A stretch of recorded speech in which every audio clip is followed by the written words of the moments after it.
Some countries are calling for a shift away from reliance on the US dollar. It's called de-dollarization. China and Brazil agreed to trade in one another's currencies a few weeks ago, advancing this trend. I wanted to learn about what's driving this and what it could mean for the US economy, so I spoke with Peter Earle, economist with the American Institute for Economic Research. Have a look.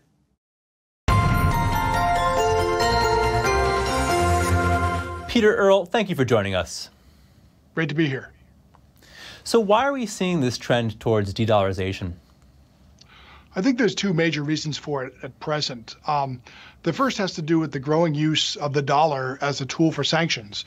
It had been used against Iran, but more recently, when several major Russian banks were kicked out of SWIFT, I think a lot of nations noticed and they realized that their exposure to the dollar, which is the global reserve currency, could wind up being sort of an Achilles heel.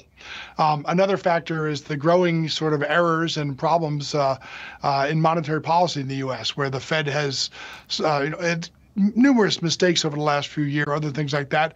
There's certainly there's going to be an instinct or an incentive to look for substitutes, but I don't think it's inevitable that the dollar will remain sort of the preeminent currency for use in international transactions and for settling currencies and as a unit of account and that sort of thing. So let's just say that it does happen. We do head towards de-dollarization. What effect would this have on the U.S. economy in the short and the long term, and for big and small businesses? So first, this is something that would take, unless there was some sort of sci-fi or apocalyptic scenario, this is something that would take decades, if not generations. But let's assume that it were to happen. What we would notice is there'd be less demand for the dollar, which would probably mean that the dollar would lose some value. But I think the bigger impact would be that with less dollars in use, there'd be less demand for U.S. treasuries. And what that would mean is that, first of all, yields would go up on treasuries, but also the government would have to find, the U.S. government, of course, would have to find other ways of raising money. And that might mean more inflation, might mean higher taxes, that sort of thing.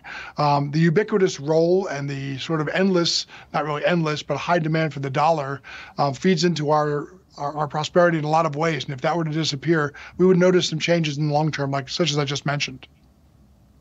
And how would that affect the balance of power internationally? Well, I mean, the nation that has the global reserve currency has sort of what's called an exorbitant privilege. That's what it's been called before. To a certain extent, if there are nations that use that currency, just like there are nations that use the British pound when it was the global reserve currency, and there are nations that use the dollar today, a certain amount of inflation can be exported. Also, a constant appetite for U.S. Treasury securities because of the dollar, and nobody wants to hold dollars without getting some interest on it, means that there's an appetite for debt and other securities. So there are a lot of privileges that arise from that status, but nothing insurmountable, and certainly nothing that would make a nation that became the global reserve currency issuer a power overnight. There's many other aspects to that role. Understood. Peter Earle, economist with the American Institute for Economic Research, thank you. Thanks for having me.